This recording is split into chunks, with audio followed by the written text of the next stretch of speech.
They don't teach you this stuff at school.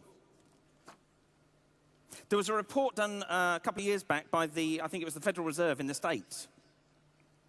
They did a study of 100 school children, and 100 average school children going to a normal kind of state school like we have over here. And they projected those people through to the age of 65. 100 of our kids, they found that less than 4% would ever have an annual income above $35,000, £35,000. 20% of the kids in that class would end up living below the poverty line. More than 50%, half the class, would be wholly dependent on relatives, social security, and the welfare state. What kind of bloody school system's that? When I went to college, first person that sends me an email, by the way, after the weekend, who can work out from the DVDs which one's me, you get a prize. That's me at college. That was our group at college. I went to college because my dad thought it would be great to get a business diploma. You want to go into business, son? It was a 2-year course, and that was the biggest wasted 2 years of my life. Why? Because I was taught by professional teachers. I was taught by people that had failed in business. The guys teaching me business couldn't run a business if their life depended on it, so they decided to teach it. In that photograph, and I'm not going to point them out, I went on one of these kind of Friends Reunited sites recently to do some research and see what happened to my old classmates. There's a guy there. This 2-year course had a slot in the middle where they sent us out to work to get some work experience. This guy, because they like to pigeonhole you when you're at college. I was a pain in the arse for them because they couldn't pigeonhole me into any particular trade, you know. But this guy said, I want to go into banking. It was right, pigeonhole him. He went to work for Barclays Bank on the Friends Reunited type site that I looked on. He was proud to say that he's been with that bank now for 30 years. He went to college, halfway through his business course, he went to work for a bank, and he's still there. The guy standing next to him in the photograph on his Friends Reunited site, it says, I'm a bit happier now because I'm off the antidepressants, but I'm still unemployed. What kind of business course was that? I learned nothing on that business course because I was being taught by people that had failed. It's weird, and if you know my history, you'll know that my dad, when I was a kid, he ran a hardware shop, and he kind of failed in business. He kind of bounced along the poverty line. But I actually learned a huge amount that I was able to take forward into the next generation by learning from my dad's mistakes. And you might want to just jot some of these down, because this is useful stuff. My dad, when he had a great business idea, and he was a bit like me, he's always coming up with these wacky ideas, right? The people he would go and talk to were his bank manager and his accountant. They were the only people he knew in business. He would go, and I remember he'd come home for his tea, and he'd be so excited, because he said, I've been to see a bank manager. The bank manager thinks it's a great idea.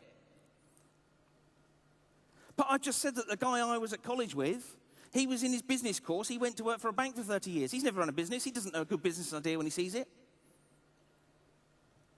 My dad used to go and see his accountant. He used to come home and he'd say, oh, John thinks it's great. John's advised me not to do that one. John's advised me to do this one. What do accountants know? I apologise to any accountants in the room. Actually, I do have to be so careful this weekend because my bank manager and my accountant are in the room, right? So Jane, my bank manager, I do apologise in advance, darling. Jane has been so helpful. She is the best bank manager I've ever had. We're currently renegotiating the rate on my credit card services, so she is fantastic. Accountants, God bless them. Accountants get their kicks.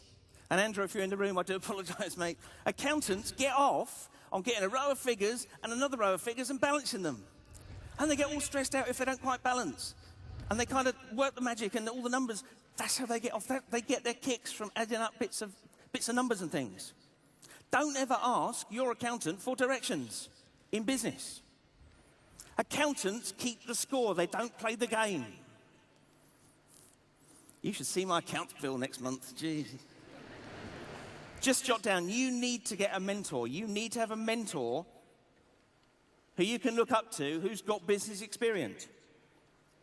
Don't do what I did and go to college and learn how to run a business from people that never run one for themselves. I learnt from my dad about bricks and mortar businesses. My dad started off in his shop, and he used to rent the shop, and then he decided it'd be a great idea to actually buy the freehold, to go and get a bank loan, a huge great mortgage, and buy this thing. And they had a survey done on the building and found that it needed loads and loads of repair. And my dad thought, that's good, because I can go and negotiate the price down with the owners and get it cheap. Fantastic. So he took out a huge great bank loan, and he bought this thing, which was in dire need of repair. But he hadn't quite sussed that the business model, the margins were so small, there was only just enough to keep the Reynolds household like fed and watered. There wasn't enough to pay for the repairs. I mean, I remember the frustration on his face when it used to rain, because it had like an asbestos roof on this thing, and it had come to the end of its useful life.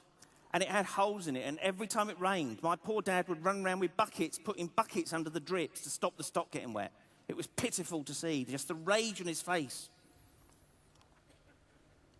Imagine the disappointment when years later the council said that's an unsafe building, and he had to demolish half of it. My dad, he couldn't afford to go in the high street. You can see on the chart here, the big red area in Winchester there where he had his shop. That's the high street area. That's where the public are. That's where the people are congregating. That's where the shoppers are.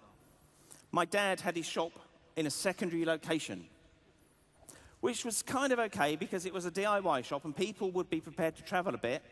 And people used to take their cars and they'd pull up outside and they'd load up their bags of cement and all this sort of stuff. Until the powers of darkness from the council decided to put down some yellow lines. Screwed.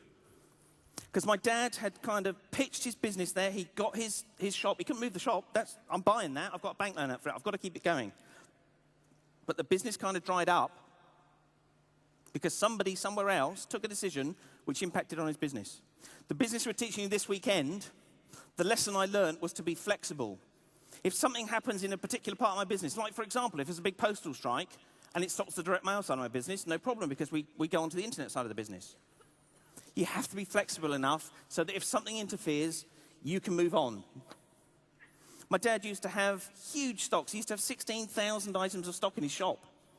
He'd stock the shop and then hope that somebody would wander by and wander in and that he'd have the right size screws to sell them. I learnt from my dad about wholesale and retail. He used to get a manufacturer, used to make something, he'd sell it to a wholesaler, my dad would buy from the wholesaler. So as a middleman. My dad's margin was about 1/3. So if he's got something selling for 99 pence, he's paying 66 pence for it. And out of the 33p left, he's got to pay his rent and his rates and his light and heat and everything else. It wasn't a business model that worked. He was in a market where the B&Qs and these sort of people just came to the fore, and he tried desperately to battle against the B&Qs. He couldn't compete because he's buying from a wholesaler, B&Qs are buying straight from the manufacturer and getting everything cheaper, so B&Q can afford to sell cheaper than my dad. So his margins disappeared. The note you want to make there is that you don't want to have a product which is going to compete with the big boys. We're not going after Microsoft or something here. We're going to compete in little niche markets.